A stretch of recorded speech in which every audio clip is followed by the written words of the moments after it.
If you've been following Apex's esports scene, I'm sure you're familiar with people like Imperial How, Fade, and It's Timmy. They've been in the spotlight for a while. But lately, there's been a person that shook up the scene. I mean, he looked crazy, acted crazy. They're literally getting third-partied in a 2v3. Naski's not even playing, and he does this to the crowd. And probably is crazy. So, this is his story.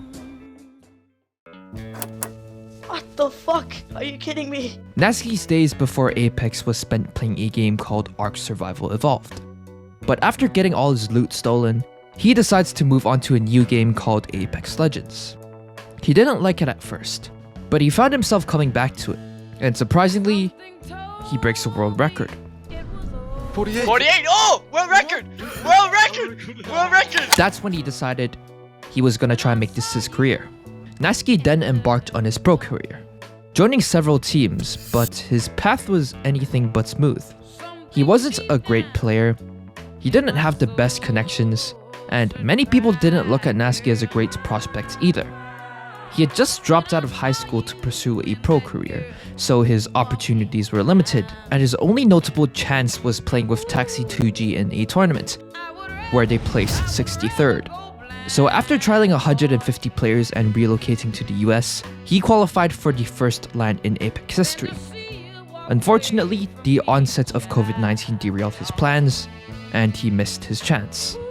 Now facing a ruined opportunity, Naski moves back to Europe and he ends up on a team with two players, Max Strafe and Serdell. Only you. A few months later and the team is beginning to get results. They're winning the bigger tournaments, AOTS Online, Summer Circuit, Super Regionals. He started gaining notoriety in the pro scene, signed to multiple orgs left and right, winning more tournaments, had a few hiccups, but overall things were still going up. And then he faces a dilemma. He was making himself more known in Europe, but the reality of that was he was just another pro player. For Naski, this soon became a question of how can I get more views, more followers, more traction? And his answer to that question?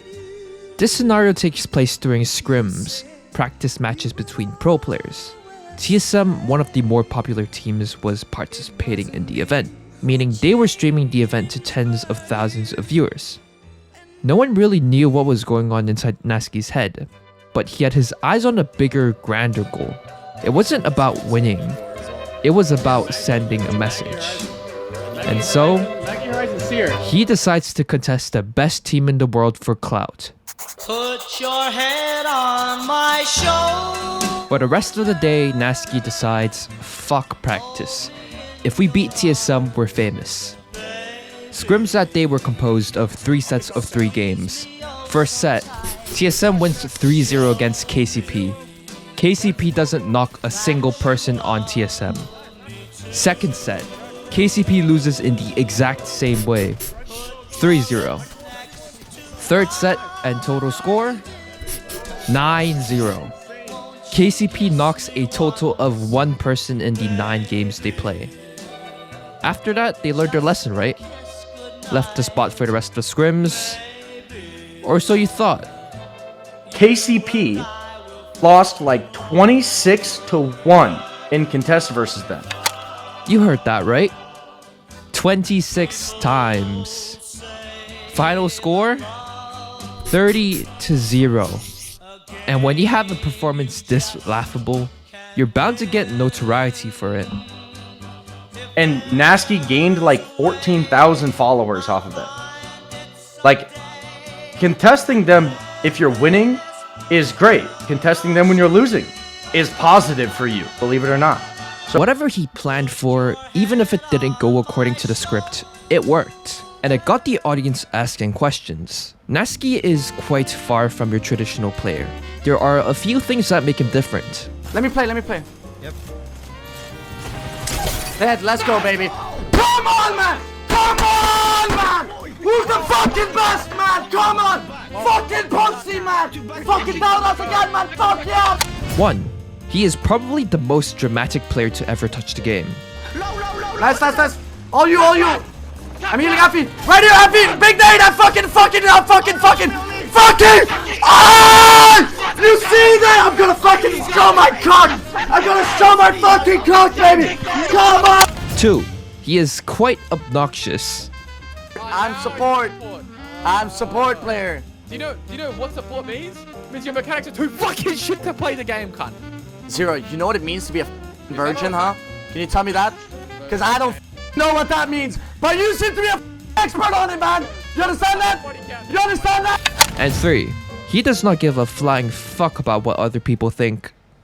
There were a few key moments that helped him get to where he is today, like his reaction during Realm when his teammates couldn't follow simple instructions, or when his teammates couldn't stop wasting heals during the MFAP tournament. Point is, people were beginning to notice Naski, but he's been noticed for all the wrong reasons. It's been a recurring pattern for Naski to plan something out, have it turn out the complete opposite way, then have it somehow end up with a result 10 times better than what he planned. But it came at a cost, and that was his reputation. It didn't get better either, because he didn't really care. In Season 18, Naski gets stuck in gold, and struggles so hard in fact, he feels the need to give a motivational speech midstream. The upside, there is so much to gain. We will not let it take our confidence. The last game on minus 198. Oh, come on, dude. Then, he lashes out on his silver teammate, 1v1s him, and loses it by a large margin.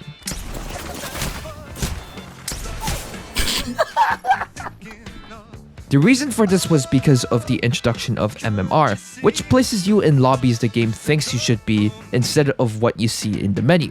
Naski has been playing in pred lobbies while in silver, but not everyone knows that. And just like that, he turned into the biggest laughingstock in the entire history of the game. When you're known as a gold player that lost to a silver player, your reputation can't drop much lower, and that probably gave him even more reason to do what he wanted. And when you're a combination of being stubborn, childish, and even a little dumb, a bit of drama becomes some of the most entertaining pieces of media ever. Naski is on a team called 07, and they usually land in a spot called Sito Station. One day during scrims, E8 decides to contest 07 for Sito Station, and they end up winning most of the time, prompting 07 to change their spot. On the last day before finals, Naski decides to go Sito Station again, and both teams decide to contest on the day of LAN. But this time, the script is flipped and 07 is winning.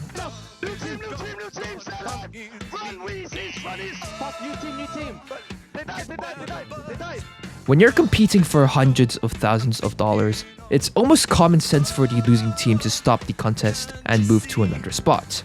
But E8 decides to continue contesting. Then it started getting personal.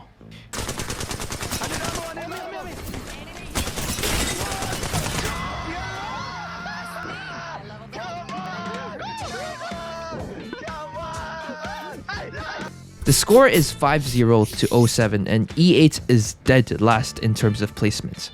07 isn't doing well either because of the third parties, so Naski feels the need to walk up to their booth and try to convince E8 to stop the contest.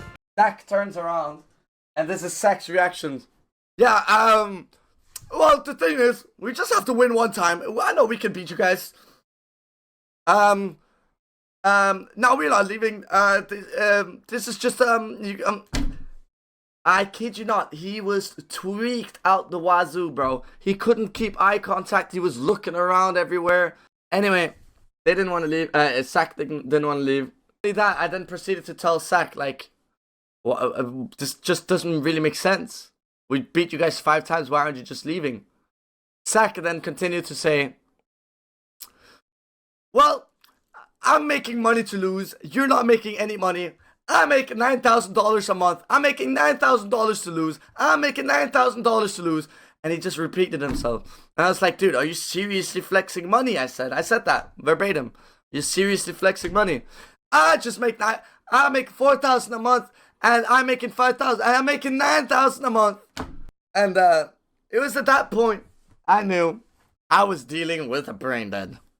At the end of the tournament, E8 places 16th, and 07 places 15th. And then the memes started coming. All of a sudden, he's painted as this crazy person willing to lose hundreds of thousands of dollars just to prove a point. But he's not really in the wrong here. It's just easy to see him as the bad guy because of the way he acts. Naski is unfortunately not someone I will be rooting for to win a LAN. But Naski is probably the most unique EU player in the scene right now. ALGS becomes more than just a tournament of people shooting their guns when you have people like Naski competing, because he provides a storyline that makes a tournament that much more entertaining. Won't you read me?